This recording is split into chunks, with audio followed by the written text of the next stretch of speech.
Try to get it back to Price, and he does. Screen shot. Rebound. Oh, he scored. Quebec has won the series. Pass to Scott Young. He's had a good chance in overtime. 4 goals against Montreal in the regular season. Young scores! Scott Young in overtime has won for the Nordiques.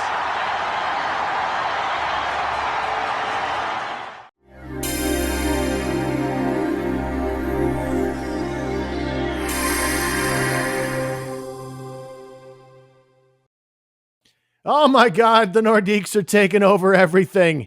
There's some Nordiques highlights from Danny Gallivan. I think some Chris Cuthbert in there as well. Welcome to the show, ladies and gentlemen. It is the Sens Nation podcast.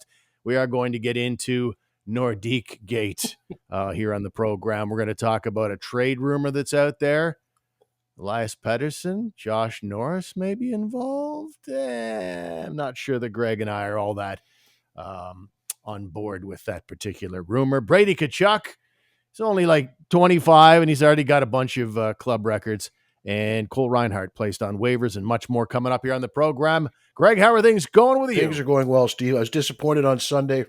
Felt sorry for the Bills. You know, I thought this was the year. You called that. You thought the Chiefs were going to win. I thought the Bills were finally going to do it. It was a little disappointing, but you know, it's Buffalo, so it's kind of, you should be expecting it, shouldn't you?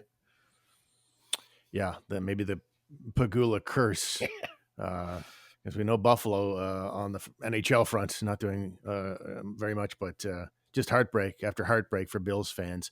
And I didn't have any skin in the game. I predicted the Chiefs and the Eagles would make the Super Bowl, and they did. But I was secretly pulling for the Bills, and they just got hosed. Like there's that 1 4th down turnover, where to me, like I'm looking at it again and again, I'm like. And I go back and even like they showed it a bunch of times, and I watched it a bunch of times, just PVRing it and rewinding it. It just seemed so obvious that there was a first down there, but they gave the ball over to the Chiefs, and that really was the turning point in the ball game. But anyway, we're here to talk some Sens, but it will be an interesting Super Bowl coming up a couple of Sundays from now. Speaking of Sundays and weekends, how about what the Senators just accomplished? I saw the stat. I wish I had it in front of me, the exact number of years, but it's been like since World War II almost, I think, a long time ago. The Sens have swept 3 straight weekends. We may go the rest of our life without seeing an NHL team do that. I got it in front of me. Here we go. Yeah. I'll get that for you. So it was Penguins and Dallas on the 11th and 12th of this month. Then on last Saturday and Sunday, it was Boston and it was this past weekend. Hang on. Boston and the Devils. And then this past weekend, Leafs and Utah. Like that is some pretty crazy consistency for a team that's not known for that. Right, true. And if you put it all together, it's been 3 weeks of 4 games a week, and the Sens have looked pretty good. Like I'm not going to use that expression. I'm not going to use the phrase, Steve, but they look very good. You know, they're at a state now. they're at a in the corner. They're at a stage now where the defensive structure, the way they can defend, the maturity level, their ability to not deviate and get away from the game plan and suddenly remember what's going on, or suddenly think, act like a 20-year-old and turn the puck over in the wrong place, or do something stupid at the offensive blue line. All that stuff's gone now. The way they play defensively now, they can handle this lengthy 1-1 or 0-0 tied game into a third period, and they can handle it now.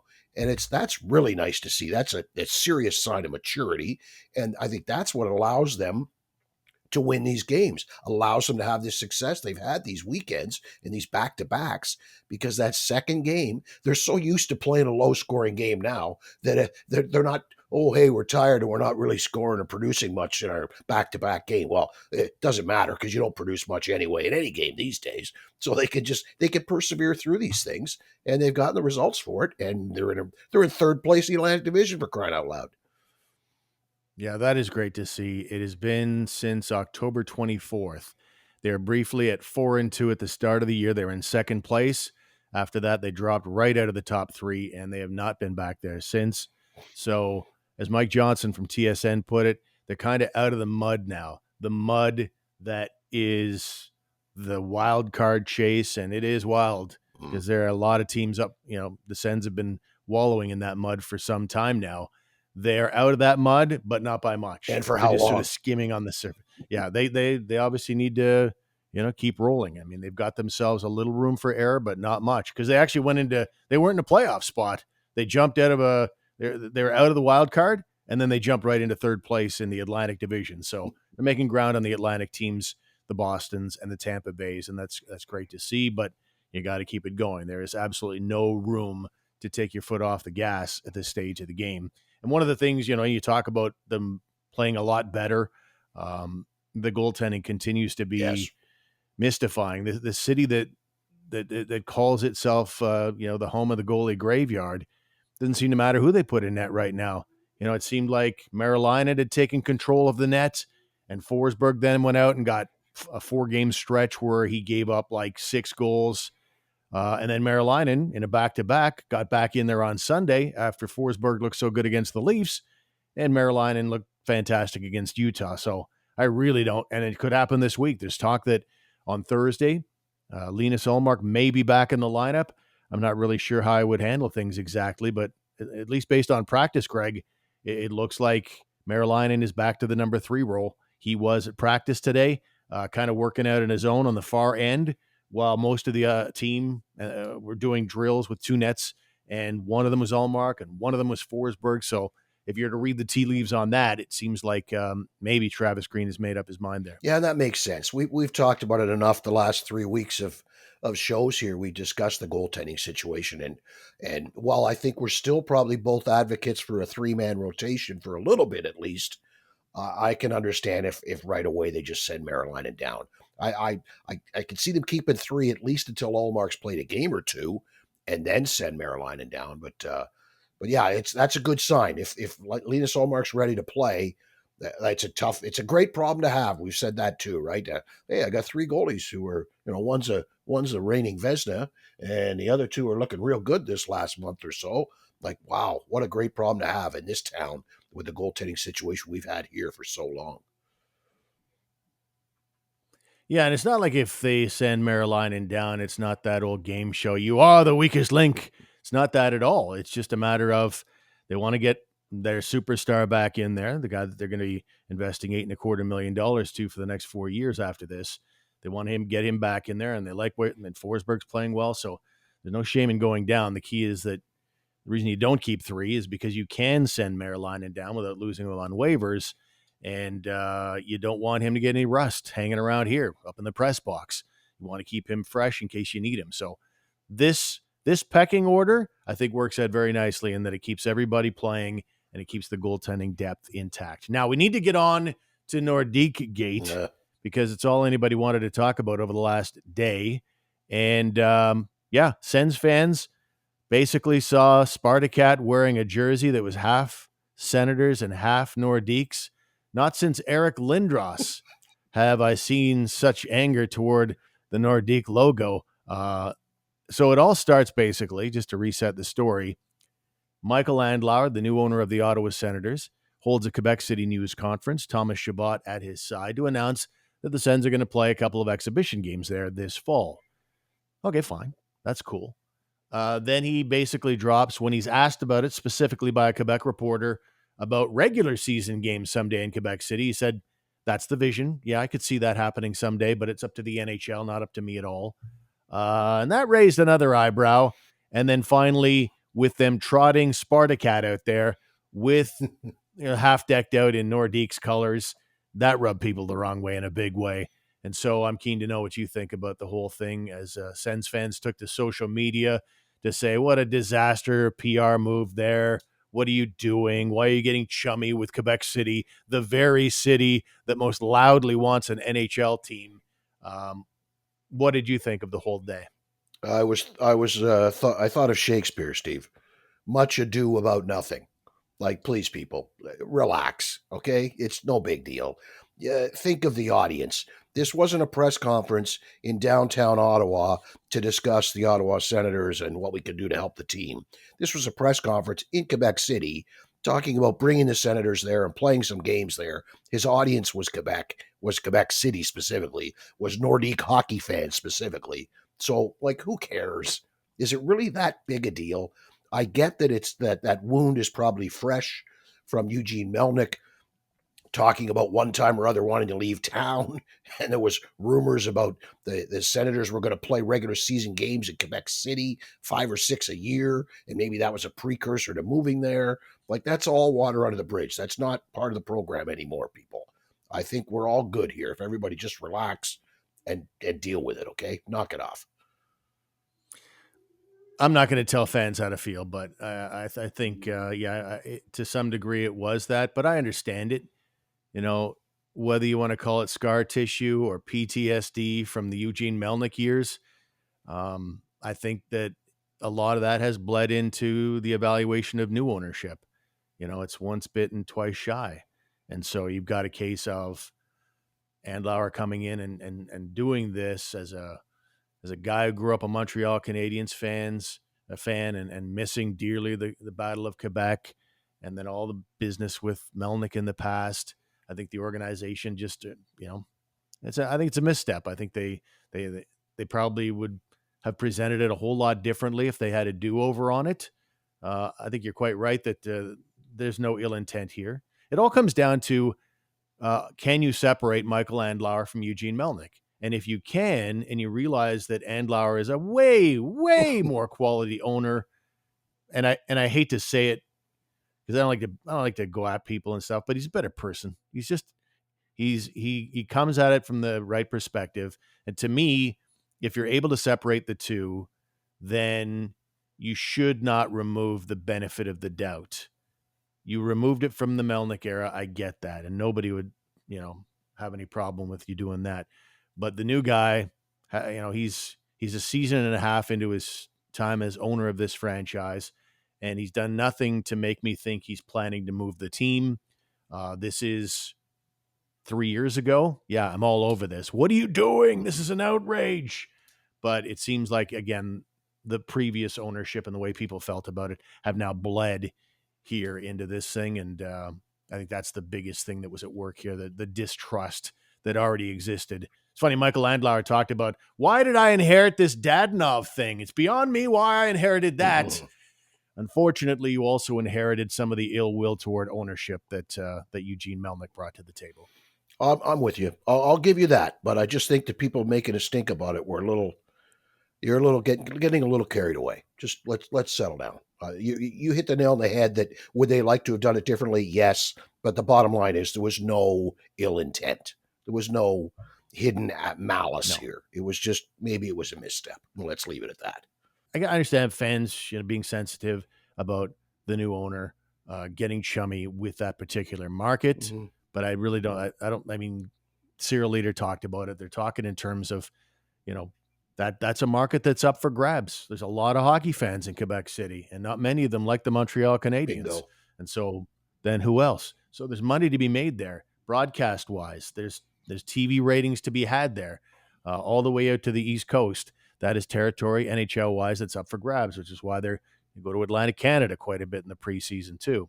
I didn't like that. I wasn't keen on the regular season dialogue, but once you establish that you're separating the Andlauer ownership regime from the Eugene Melnyk one, once you've separated that, then you start to say, okay, yes, it's really not that different than the Sweden games or the other games that are happening over in Germany. You're trying to build the NHL in new markets, and maybe a regular season game energizes a Quebec City fan base down the road as well. So I guess I'm in a full-on benefit of the doubt mode. And the other thing is, and sorry to go on about this, but Gary Bettman, say what you want about him, but he's generally very resistant to clubs moving around. So to me, the only way this team would ever leave the city of Ottawa is if the fans stopped going. Right. And this isn't a plan to screw your fan base. It's the exact opposite. Right. This was a plan devised to increase your fan base. Right? This team does not sell out every night. if you can build up a larger fan base of people in Quebec City, hey, there's a weekend trip. Come to Ottawa, see some games, buy some tickets. East Coast people, organize some, tours of people down in I don't know, New Brunswick and Newfoundland who want to come to Ottawa and come see their Senators play. If we increase the fan base, we increase ticket sales, we increased exposure, television ratings, everything you just said. It was not designed to screw your fans. It was designed to get more fans, and I'm okay with it. Let me ask you a question. Which fan base, and both are hockey hotbeds, they absolutely love their hockey in both these markets, but which Francophone community, I guess, hockey community, is more up for grabs? Gatineau or Quebec City?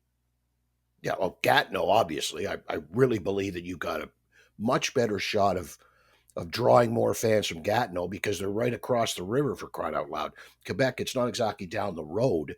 I mean, I said, yeah, you could try to get people from Quebec City to come see games in the building, but really what you're going to get out of this is eyes on TV.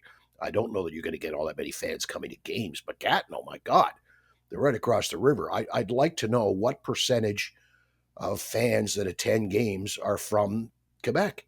I don't know how you do that other than irritating surveys of asking people when they walk in the door. That's why they ask you for your postal code when you're at Shoppers Drug Mart. They want to know where you're coming from. That's really what's required here. I'd love to know where the fan base is coming from and how much of it is from Quebec. It would be really interesting to find out. Yeah, I should have been more specific. I mean, obviously Gatineau, there's a better chance that they're going to actually attend the games. But I'm just in terms of like winning them over, like if they're kind of just muddling along, to me, Quebec City might be, True. in terms of converting a fan, Quebec City might be in a better position because Gatineau, not only are there so many Montreal Canadian fans over there, but they've also lived through feeling snubbed by the Ottawa Senators organization for most of the history of the franchise. Right. And so Michael Andlauer, a Francophone, comes in. He'd like to change things around, but that's going to be a tough sell to Gatineau fans. So I hear a lot of people over the last 24 hours saying, "Well, why don't you make a dent in the Gatineau market before you go 5 hours away and start dealing in Quebec City?" I don't know, maybe it's not as easy as we think to make that conversion to the Gatineau fan, who again is a big Hab fan and who feels ignored by the organization in the very distant past. Yeah. The fact that they've been ignored, and the fact that they were Hab fans to begin with, like the majority, that makes it all the more difficult for them to convert. Like they've had how many years now of being ignored? It's this team's been here for how many years? 30 odd years, and they haven't exactly been coming over in droves. So to try to convince them to start now is going to be a difficult task. Whereas you go to Quebec, well, they hate the Habs. They're really a city. Who do we cheer for? I don't know. Did Quebec Nordique fans switch to the Habs, or did they switch to Colorado, or did they simply go to Boston because Boston hates Montreal? Like those people are more up for grabs than existing Montreal Canadian fans in Gatineau. Yeah. I think they all still watch hockey, and they've all probably taken up sides. And I just might suggest they're more convertible than the Gatineau fan might be, but that would just be for buying the shirts and buying the ball caps and watching on TV. And very few of them will actually make the trip, maybe once in a while, but that's still a long old haul. Moving on though, spent a lot of time there on Quebec Nordique talk. Elias Pettersson in the news. David, is it Pagnotta or Pagnotta? Do you say the G? I don't even know. I think you say the G. David Pagnotta from the fourth period put it out there on, I don't know what the fourth period is. Is that a blog? I'm not even sure. But he tends to have a lot of trade rumors, and he put it out there that Elias Pettersson may be up for grabs. And, well, that whole JT Miller and Pettersson thing has been out there for a while. Both of them seem disgruntled for various reasons. And certainly Pettersson's numbers are way off what they normally are. He's been generally a point-a-game guy. Well, plus, he's been over 100 points just a couple of years ago. 26 years of age. And the discussion was that maybe the Sens would be interested, and maybe Josh Norris would be in that mix. What do you think? It'll cost you a hell of a lot more than Josh Norris. I was reading Agreed. on another blog, Rumours and Trades blog, and the article there that the fellow wrote was about offering Norris, Zub, and a first rounder to get you Elias Pettersson. Like, holy smokes. I'm not willing to give up anybody from the top four after it took years to actually get a top four. We're not giving up a top four defenseman. I can't see that happening. If you could do it for Norris and something else, okay. But even the first round pick, you've only got one in the next 2 years. Like, what are you going to do? Where's that going to come from? This team needs to build depth and needs to build a farm system and needs prospects. And I think trading away a first round draft pick is not a good idea. Pettersson to me is a non-starter. The price is too high, I think. Yeah, what is his contract right now? Well, he just signed it. It's like he's got an 8-year deal. He's locked in. It's big money. Yeah. Yeah, I'm just thinking, obviously Josh Norris is too. And yeah, I might do Josh Norris and Ridley Gregg for Pettersson. If that would be enough to Greg do is it. a guy that, yeah, if that would be enough to do it, if the Canucks would bite on that, I might look at that. I like both players. Do I think they're going to live up to their respective contracts? No. Okay. I don't think Norris. I mean, I think when you're an $8 million forward, you kind of, you need to stay healthy for me to get excited about you as a player. And so far he has this year. He had that. It was weird. He fell on his face, and they said he'd be out through the weekend, and then he was back on Sunday. Okay. I don't know what went on there. Was that like one of those mini concussions, or he tweaked the shoulder? I don't even know what happened there. Anyway, I worry about that. And then you throw in the fact that statistically, he's nowhere near an $8 million a year player. And Ridley Gregg, he's got his new contract extension as well. And I think he's had like a point since he signed that. I think he's right now. I love the player. He's a guy I want in my bottom six, but he's not really tracking to be a guy that I need to pay north of $3 million to. Well, the question is, what does Ridley Gregg project out to be? Does he project out to be a Fisher Pajot type point production player, or does he project out to be a Chris Neal, Andreas Dackel? Does he project out to be a bottom six, a middle six? That's the question, right? If he's going to be a middle six or a top six guy, then you might want to hang on to him. If you don't see that happening, then yeah, there's enough guys around, and there's enough guys every offseason that you can sign as a free agent to play in your bottom six. The Toronto Maple Leafs change out their bottom six every year. It hasn't exactly worked for them, but the proof is there that it can be done. You can certainly find guys to play there. And if you see Ridley Gregg projecting out to be Zach Ostapchuk, well, then you've got Zach Ostapchuk. Then that makes Ridley Gregg expendable. Where do you see Pinto being? Is he top six or is he third line? That's the GM's job. That's the pro scouts' jobs to figure out where these guys project out to, and then decide whether somebody's expendable or not. Yep. And I think you have to look at it too with Ridley Gregg. I probably misspoke that he may not be living up to that contract. Again, I'm thinking old school about what $3 million can get you in today's NHL, and obviously, when you're talking about stats, it basically works out to, for every 10 points you add to your total, you make another $1 million. You're a 40-point guy, here's $4 million. You're a 30-point guy, here's $3 million. So I do think, under that general criteria, Ridley Gregg's not that far off of earning that extension. But I don't think he's going to be, that type of a player. I mean, he's a very useful player.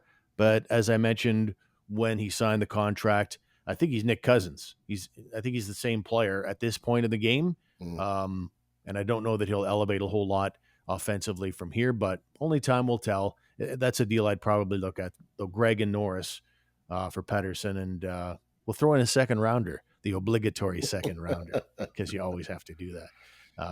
One to keep an eye on, though. Brady Tkachuk, now in the top 5 of the Ottawa Senators' all-time goal scoring. He passed Danny Heatley with the insurance goal against Utah on Sunday in a 3-1 win. He's now at 181 goals, and he passes Danny Heatley.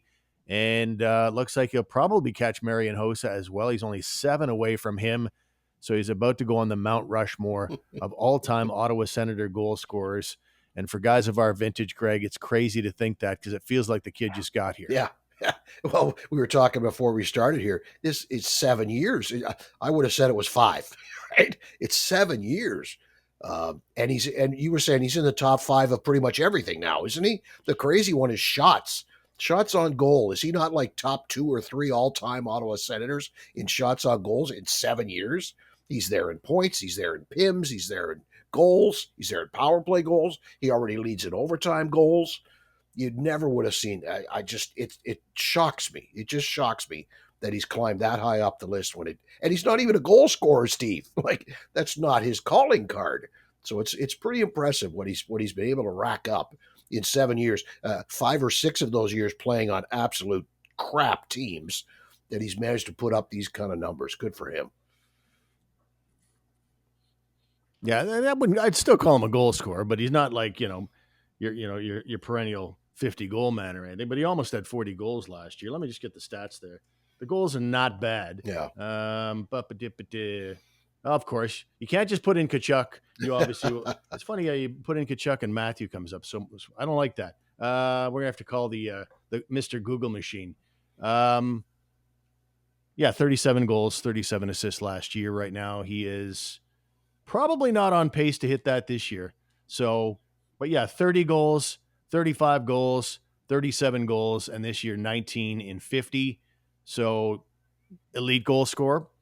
Probably, when you think about a guy who's now the 5th leading goal scorer all time for the Ottawa Senators, you'd think that there'd be some gaudier numbers in there. Right. But let me give you the specifics. You gave away a few of them here, but I've got a couple more to add to that. That's okay. Number 1 all time in overtime goals with 10. In shots, he is 2nd all time, 3rd in penalty minutes all time. He's 6th in power play goals. He is 5th in goals. And again, will probably be in 6th before long.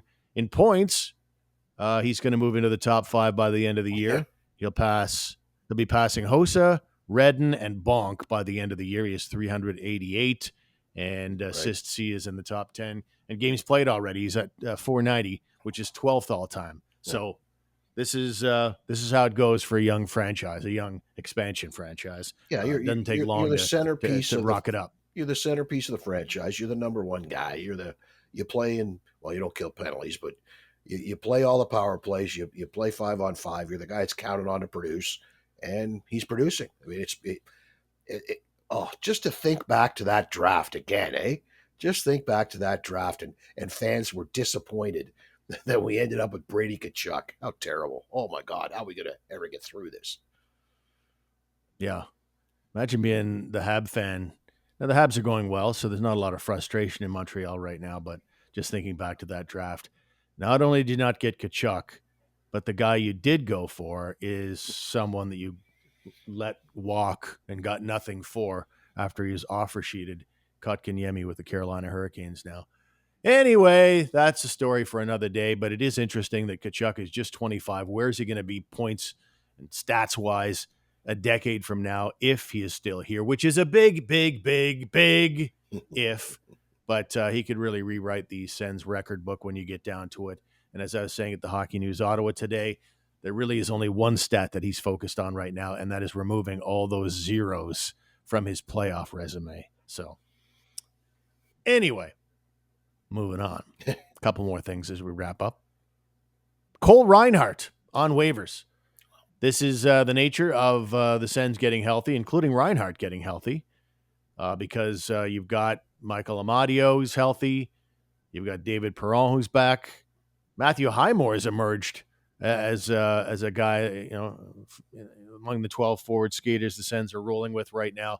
And so Cole Reinhardt, when he got healthy, they had to do something. You can't put an unhealthy guy on waivers. So once he got healthy, that sparked the placing on waivers of Cole Reinhardt. And I think that's a good, useful player.